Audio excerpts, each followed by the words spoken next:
Street photography is one of the most common photography styles nowadays, whether you are a professional street photographer or just as a hobby when traveling, when discovering new cities. Whether you have a smartphone or you have a camera, you would like to take some images while discovering these places. And in today's video, I will show you 3 tips or 3 steps that you can apply in order to get better images when you're discovering new cities, when you are traveling, when you are just walking around, maybe in your neighborhood. Hello everyone and welcome back to another video on my channel. I'm PhotoRabs, and in today's video we're gonna talk about street photography, especially if you are using your camera, your smartphone to take photos when you're discovering new cities, when you're traveling, when you're on vacation. So this video might be helpful for you. But before I start, please take a second to subscribe to my channel, because this is very important to me to be able to create more content and more valuable and educational content on my channel. By the way, I'm recording these talking headshots with this Sony a6700 Sigma 16mm 1.4 and black mist filter quarter strength here. On this side I have the Fuji XS20 16mm from Sigma and quarter strength black mist filter from K&F Concept. These are not set exactly side by side. I have a little bit difference between them to have these two angles for my talking headshots. I have my key light here because I'm preparing a real world comparison of these two cameras. That's why I bought several lenses, several similar lenses for these two cameras, so I can make this comparison very soon on my channel. First thing first, think about the composition and the framing of your shot. Think about that this photo that you are going to take will be printed and mounted on your wall for a long time. You will be seeing it every day for a long time. Think in this way and start building your composition and your frame based on that, because it's really easy nowadays with our smartphone, with the digital cameras, to snapshot like everything is going around us. But at the end of the day, you will not see those photos, and there are just few photos that you are proud of and you like them a lot. You will put them on your Google, maybe on your Google Nest, on your Google screen, on your TV, on your computer as screensavers, or you might also print them to put them on your wall or to give them to your friends, to your family, to put on their walls as well. So think about the composition. This is the key element of any photography type in the world. So when you find a frame that you think it's worth capturing, take a second, think about it properly, try to discover it from different angles, different perspectives, try to understand the lenses that you have, or if you have your smartphone, try to understand the wide angle, the standard zoom, and the telephoto lens that you have on your back phone here, in order to understand how these lenses or how these field of views can change or can shape the scene that's in front of you. This is something very important, because nowadays, once again, we tend to take photos quickly without thinking, and later on we say, if we took it with a wider angle, if we took it with a telephoto lens, that would be even better. So try to discover that and to find for each frame which one is more suitable for you. If you have lenses, interchangeable camera lenses, try to discover the wide angles, try to discover the standard zoom and the telephoto. These are important tips. And if you would like also, if you are capable to come back to discover the same place or the same scene in different light conditions, that would be perfect, because a place can change from a moment of the day to another moment according to the sky, to the sun, and to the light on this place. Number 2 is to think about your exposure triangle.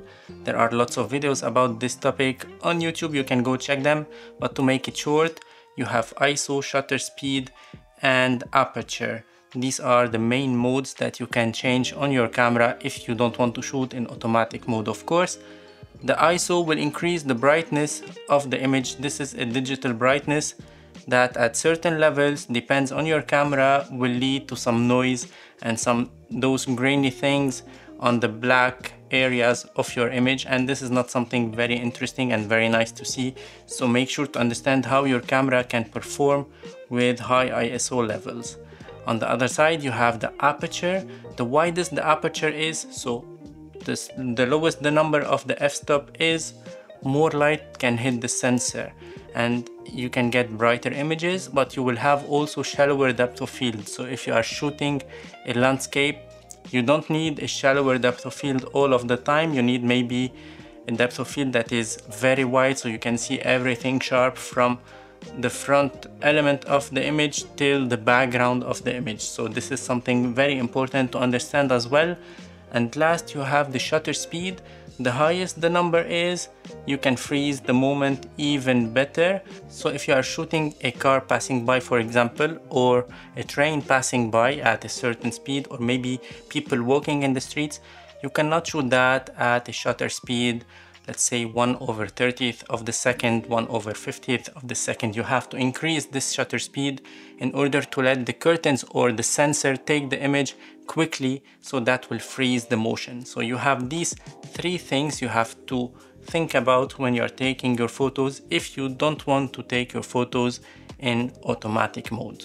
And the reason why I don't recommend you to take photos in automatic mode, because every camera has its metering, its proper metering, and every camera will expose the image differently than the other one.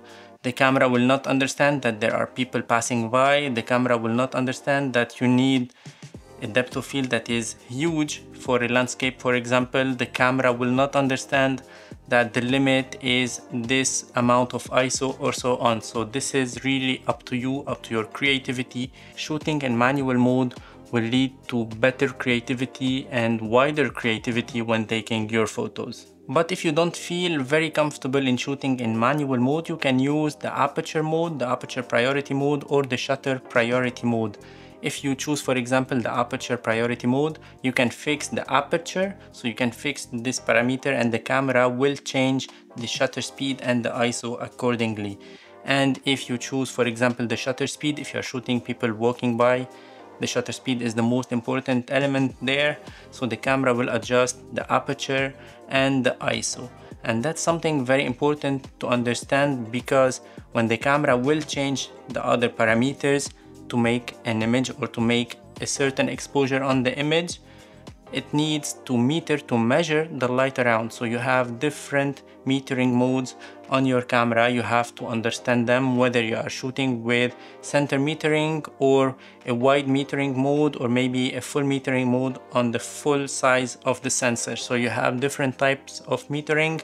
Personally, I prefer the center spot metering because I always try to frame my images, especially for street photography, the main element in the center of the image. So if I would like to choose an aperture priority mode, a shutter priority mode, I go with the center metering of my camera. So to summarize a little bit, if I would like to shoot people passing by and walking in the streets, I try to have the shutter speed around 1/200, 1/250th of the second. And I try to shoot mainly with an aperture around 5.6, or even a smaller aperture, or a wider number, or a bigger number, if I can say that, unless I need just to separate my subject from the background. And in this case, I can increase the aperture or increase the width of my aperture in my lens and lower down the number, so I have more light coming to the sensor and more separation from my subject to the background. The third parameter that you have to know about is the focusing of your camera. I will not talk about the manual focus, I will only talk about the autofocus of your camera, because you have many modes that you can use.